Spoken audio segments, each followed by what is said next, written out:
Hi, this is Shalamim Ates, and in this video, I will be discussing the human behavior and the organizational environment. So first, let us define what is human behavior. So human behavior refers to the way humans act and interact. It is based on and influenced by several factors such as genetic makeup, culture, and individual values and attitude. So it is important to know how people as individual and as group act within organizations. So what is organization? Organization refers to a collection of people who are involved in pursuing defined objectives.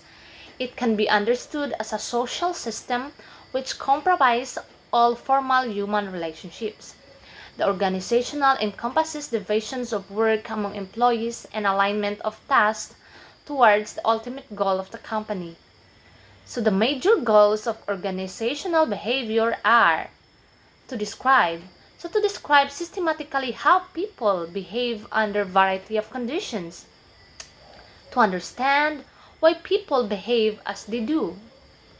Predicting future employee behavior. And number 4, the last one is to control at least partially and develop some human activity at work. The leadership in organizational settings. So what is leadership? So leadership is the ability to influence, motivate, and enable others to contribute towards the effectiveness of the organizations of which they are member. So there are 7 leadership competencies. The first one is the leadership intelligence. So it is like perceiving, assimilating, understanding, and regulating emotions. So it is the leader's ability to monitor his or her own emotions, discriminate among them, and use the information to guide his or her own thoughts. The second one is the integrity. So it is like truthfulness, translate words into deeds. Integrity, the leader's truthfulness and tendency to translate words into deeds, drive the leader's inner motivations and to pursue goals. The third one is drive. So inner motivations to pursue goals, need for achievement, quest for learn the leader's inner motivation to pursue goals. So the fourth one is the leadership motivation. So high need for socialized power to accomplish teams or firm's goal. The leaders need to socialize power to accomplish team or organizational goals. So the fifth one is the self-confidence. So strong beliefs in one's ability to lead others. So the leader's belief in his or her own leadership skills and ability to achieve objectives. Sixth is the intelligence. So the above average cognitive ability can analyze problems and opportunities. So it is the ability to process enormous amounts of information. And the seventh one or the last one is the knowledge of the business. So familiar with the business environment aids intuitive decisions making. The traditional leadership theories. So this theory of leadership suggests that leaders have certain personality traits that qualify them for leadership positions.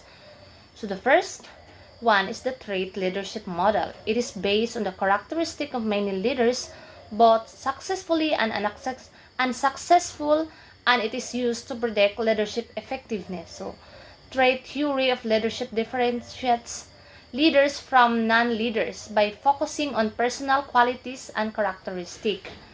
Trait theory of leadership sought personality, social, physical, and intellectual traits. So trait theory assumes that leaders are born. The next one is the positional theory. Positional leaders operate within the position. They do not look and think beyond the responsibilities of the position. They are focused on job role description, their own goals and objectives rather than overall business or organizational goal. Positional leadership, by contrast, is leadership that works on the basis of authority from the person's position rather than the respect or trust with their peers have in them. The third one is the situational theory. The situational theory of leadership suggests that no single leadership style is best. Instead, It depends on which type of leaderships and strategies are best suited on the task. According to this theory, the most effective leaders are those that are able to adapt their style to the situation and look at cues such as the type of task, the nature of the group, and the other factors that might contribute to getting the job done. The style theory, also known as a behavioral theory. A style theory of leadership is one of many leadership theories. It focuses on the actions of effective leaders rather than the individual traits that compromise ineffective leaders.